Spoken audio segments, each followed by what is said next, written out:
Lawyer, advocate, barrister जैसे शब्द आपने कई बार सुने होंगे और फिर बहुत सारे काम ऐसे हो जाते हैं जहां आपको सुनने को मिल ही जाते हैं। परंतु क्या आप लॉयर, एडवोकेट, बैरिस्टर, प्लीडर इत्यादि इन सभी के बारे में अंतर क्या होता है कभी आपने जाना है या जानने की कोशिश किया है? अगर नहीं तो आप इस वीडियो पे एकदम सही आए हैं। अंत तक देखिएगा वीडियो को, आपको फुल नॉलेज मिलने वाला है। Hello friends, welcome back to my channel PCS warrior. मैं हूँ आरती, आपकी दोस्त। इस चैनल पे मैं लेकर आती हूँ इंटरेस्टिंग फैक्ट्स के साथ गवर्नमेंट एग्जाम्स के कुछ कंटेंट भी। मेरे साथ बने रहिए, सब्सक्राइब कर लीजिए अगर आप मेरे चैनल पे न्यू हैं तो। चलिए आइए इस वीडियो को हम स्टार्ट करते हैं। इस वीडियो में हम चर्चा करने वाले हैं इंडियन पॉलिटी से रिलेटेड कुछ इंटरेस्टिंग फैक्ट।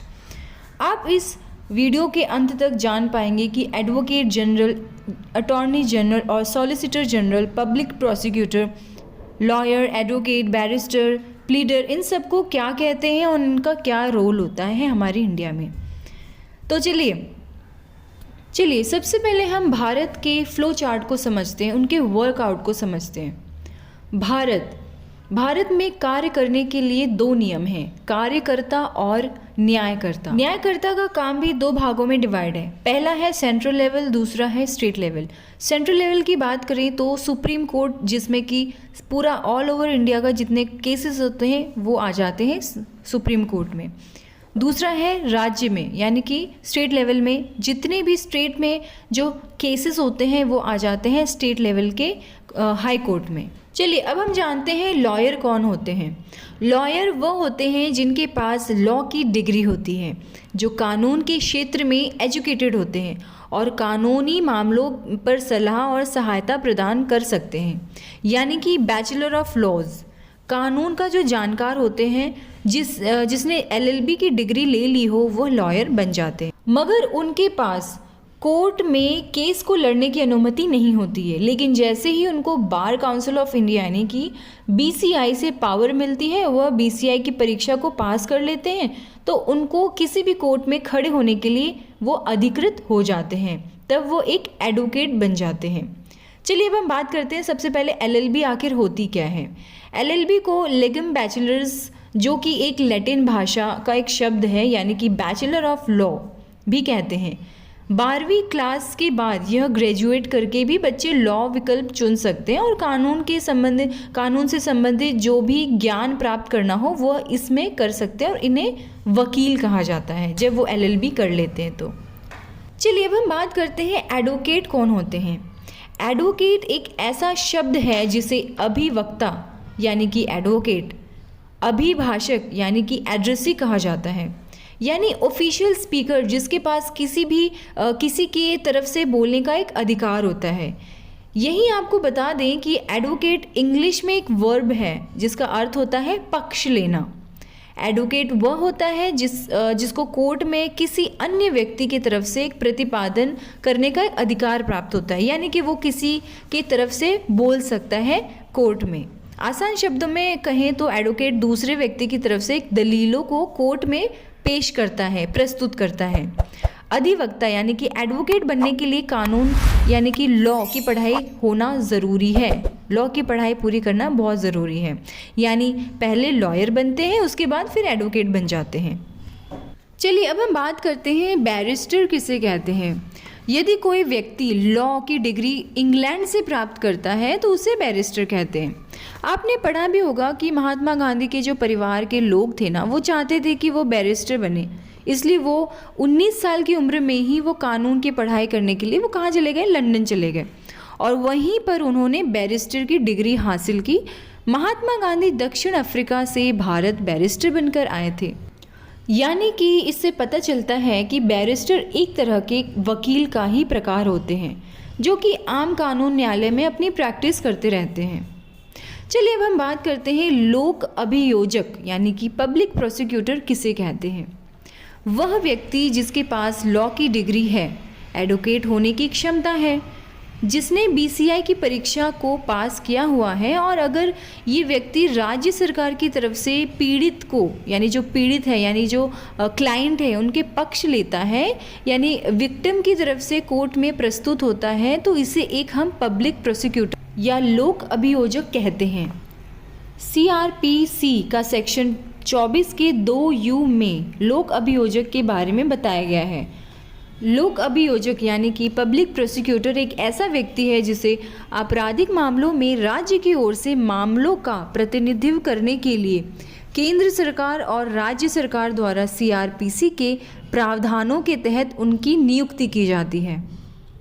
चलिए अब हम बात करते हैं कि पब्लिक प्रोसिक्यूटर का जो मुख्य भूमिका है वो क्या है। जनता के हित में न्याय दिलाना होता है।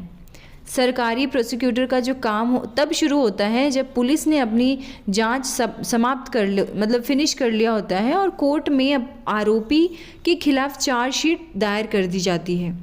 सरकार वकील के जो सरकारी वकील होते हैं उनकी अपेक्षा की जाती है कि वह निष्पक्ष रूप से कार्य करें और मामलों के सभी तथ्यों यानी जितने भी एविडेंस है, दस्तावेज है, साक्ष्य हैं उनको प्रस्तुत करें ताकि सही निर्णय पर पहुंचने में अदालत की सहायता हो सके। चलिए अब हम बात करते हैं कि आखिर प्लीडर कौन होते हैं। अगर यही डिग्री होल्डर या ये एडवोकेट प्राइवेट पक्ष के तरफ से कोर्ट में आते हैं तो ये बन जाते हैं प्लीडर। इसे अभिवचनकर्ता भी कहते हैं। जो अभिवचन करते हैं उन्हें प्लीडर कहते हैं। प्लीडर दरअसल वह व्यक्ति होता है जो अपने क्लाइंट की ओर से कानून की अदालत में पिटीशन यानी कि याचिका दायर करता है और उसकी पैरवी करता है।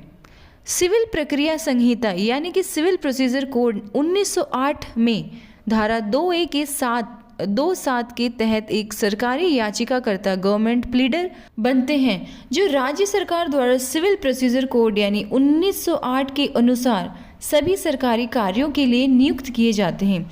यानी सरकार के जितने भी निर्देश होते हैं उनके तहत कार्य करने वाला कोई भी अभिवचन यानी कि प्ली कर सकते हैं। चलिए अब हम बात करते हैं कि महाधिवक्ता यानी कि एडवोकेट जनरल किसे कहते हैं। एक ऐसा व्यक्ति जिसके पास लॉ की डिग्री है, जिसके पास एडवोकेट होने की क्षमता है और अगर वह राज्य सरकार की तरफ से उनका पक्ष रखने के लिए कोर्ट में आता है तो उसे महाधिवक्ता यानी कि एडवोकेट जनरल कहा जाता है। भारत में एक एडवोकेट जनरल एक राज्य सरकार यानी कि जो राज्य के अंदर स्टेट के अंदर राज्य सरकार का कानूनी सलाहकार होता है। इस पद को भारत के संविधान द्वारा बनाया गया है। यही आपको बता दें कि प्रत्येक राज्य का जो राज्यपाल महाधिवक्ता एक ऐसे व्यक्ति को नियुक्त करता है जो उच्च न्यायालय यानी कि हाई कोर्ट के न्यायाधीश के रूप में नियुक्त होने के लायक हैं यानी कि योग्य में हैं।